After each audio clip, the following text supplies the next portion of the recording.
UP विधानसभा के शीतकालीन सत्र का तीसरा दिन पूरी तरह सियासी गर्मी और तीखे आरोप प्रत्यारोप के नाम रहा। सदन के भीतर और बाहर सत्ता पक्ष और विपक्ष के बीच जबरदस्त तकरार देखने को मिली। भारत रत्न चौधरी चरण सिंह की जयंती के मौके पर जहां एक ओर श्रद्धांजलि का दौर चला, वहीं दूसरी ओर राहुल गांधी के बयान, कोडीन कफ सिरप मामला और माफिया कार्रवाई जैसे मुद्दों पर राजनीति चरम पर पहुंच गई। सत्र की शुरुआत में उप मुख्यमंत्री केशव प्रसाद मौर्य ने चौधरी चरण सिंह को श्रद्धांजलि अर्पित करते हुए विपक्ष पर करारा हमला बोला। केशव मौर्य ने कहा कि समाजवादी पार्टी हो या कांग्रेस, आज सभी बीजेपी विरोधी दल अपना आपा खो चुके हैं। उन्हें समझ नहीं आ रहा कि क्या करना चाहिए और क्या नहीं। यही वजह है कि वे बौखलाहट में बयान दे रहे हैं। उन्होंने कहा कि जनता हर चुनाव में इनके जवाब कमल खिला कर देती है और सपा कांग्रेस का सुपड़ा साफ कर देती है। केशव मौर्य यही नहीं रुके।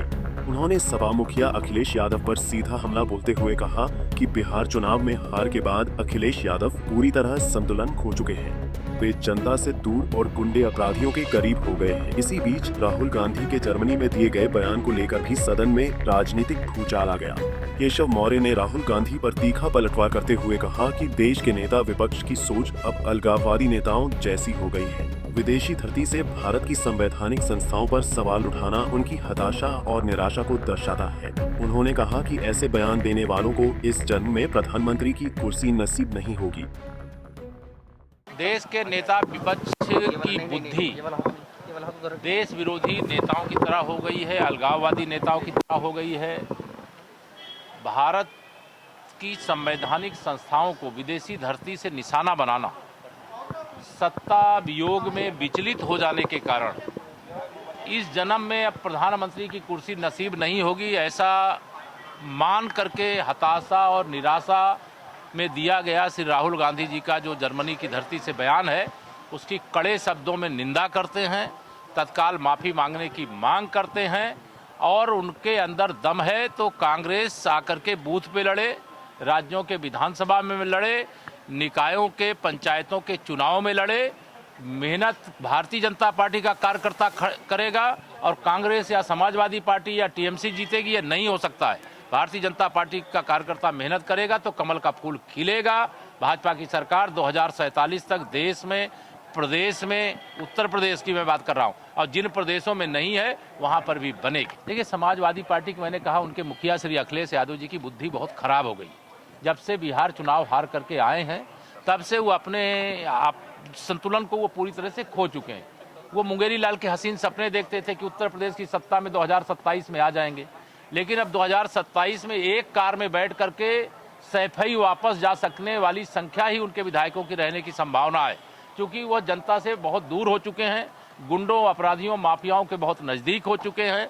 इसलिए ये बौखलाहट में दिया गया बयान, बौखलाहट में लगाए गए पोस्टर है, लेकिन यह हुआ समझ लें कि उत्तर प्रदेश गुंडा, अपराधी, माफिया जो भी है उसके खिलाफ कानून के हिसाब से कठोर कार्रवाई होगी। देखिए, किसानों के मसीहा भारत रत्न चौधरी चरण सिंह जी को पहले तो मैं विनम्र श्रद्धांजलि अर्पित करता हूं, और समाजवादी पार्टी हो या कांग्रेस पार्टी हो या भाजपा विरोधी जो भी दल है, इस समय वो अपना आपा खो चुके हैं।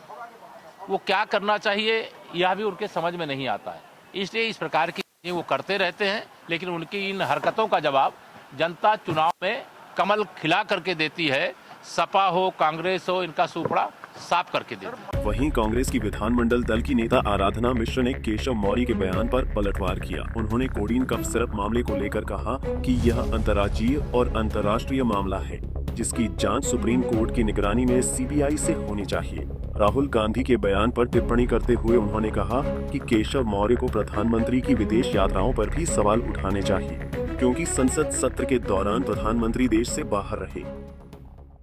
देखिए, बहुत स्पष्ट है, कांग्रेस पार्टी ने कल हाउस में भी मैंने मांग उठाई है कि इस पूरे प्रकरण की, क्योंकि ये अंतर्राज्यीय है, अंतर्राष्ट्रीय है, इसलिए सुप्रीम कोर्ट की निगरानी में इसमें सीबीआई की जांच होनी चाहिए। मुख्यमंत्री जी कल मैम पटेल पे खड़े होकर कह रहे थे विधानसभा के अंदर कि इस देश में अंदर जो नमूने हैं, जब चर्चा होती है तो लोग इंग्लैंड चले जाते हैं। मुझे तो लगा वो शायद प्रधानमंत्री जी की बात कर रहे हैं, क्योंकि पार्लियामेंट जब चल रही थी प्रधानमंत्री जी बाहर गए हुए थे। वहीं साथ ही समाजवादी पार्टी के विधायक डॉ. के वर्मा ने भी कोडीन कफ सिरप मुद्दे पर सरकार को घेरा। उन्होंने कहा कि सदन में हुई चर्चा से सपा संतुष्ट नहीं है और सरकार को चाहिए कि आरोपियों पर बुलडोजर चलाकर कड़ी कार्रवाई करे।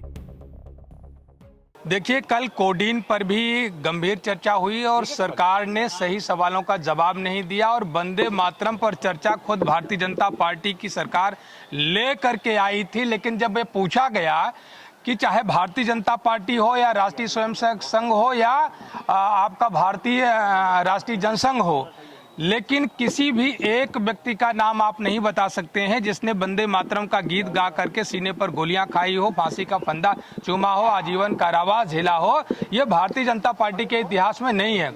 जब ये सवाल किया गया कि आप पहले बताओ कि आरएसएस में आज भी जो है राष्ट्रगीत प्रार्थना में नहीं गाया जाता है, नमस्ते सदा वत्सले मातृभूमि ही उनका वंदना क्यों है, वो जो है राष्ट्रगीत वो वंदना क्यों नहीं है, ये सवाल है। उस सवाल का जवाब भारतीय जनता पार्टी के लोगों ने नहीं दिया।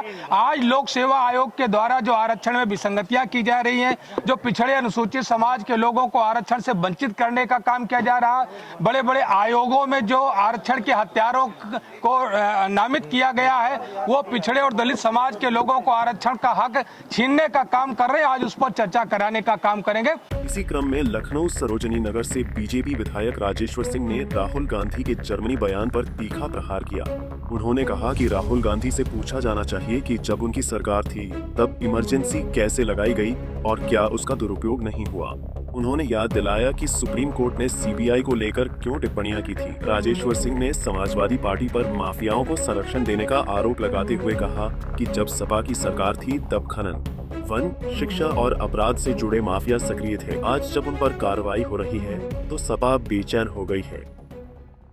राहुल जी से पूछिए इमरजेंसी कैसे लगाई गई थी जब इनकी सरकार थी, तो क्या दुरुपयोग की बात नहीं आई थी? केज्ड पैरेट सुप्रीम कोर्ट ने सीबीआई को क्यों कहा था?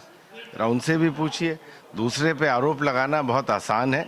जांच एजेंसियां कानून के दायरे में काम करती हैं। सुप्रीम कोर्ट से लेके सारे जितने न्यायालय हैं मॉनिटर करते हैं। कोई अरेस्ट हो, कोई सर्च हो, कोई सीजर हो, सारी रिपोर्ट्स कोर्ट्स में जाती हैं और न्यायालय उसको देखता है। इस तरह के आरोप लगाना कोई तथ्यात्मक नहीं है। सपा में पोस्टर लगाया, एनडीए का फुल फॉर्म बताया national drug mafia alliance. Samajwadi party माफियाओं की सरकार रही है। जब इनकी सरकार थी तो क्या कोई भी माफिया ऐसा था जो सक्रिय नहीं था? आपराधिक माफिया जितने हैं वो संसद में थे, 100 मुकदमे वाले विधायक थे। भू माफिया अलग था, खनन माफिया अलग था, खनन मंत्री अभी भी इनके तत्कालीन जेल में। वन माफिया अलग था, शिक्षा माफिया अलग था। कौन सा ऐसा माफिया था जो इनके में सक्रिय नहीं था? आज माफियाओं पे कार्रवाई हो रही है तो समाजवादी पार्टी परेशान है। वहीं विधानसभा के बाहर भी सियासत का रंग कम नहीं दिखा। सपा विधायक अतुल प्रधान ट्रैक्टर पर गन्ना लादकर विधानसभा पहुंचे और सरकार के खिलाफ प्रदर्शन किया। उन्होंने चौधरी चरण सिंह की जयंती पर किसानों और मजदूरों के मुद्दे उठाते हुए कहा कि आज भी गन्ना किसानों की आवाज दबाई जा रही है। सुबह ट्रैक्टर लेकर हम लोग घूम के आए हैं क्योंकि जयंती के अवसर पर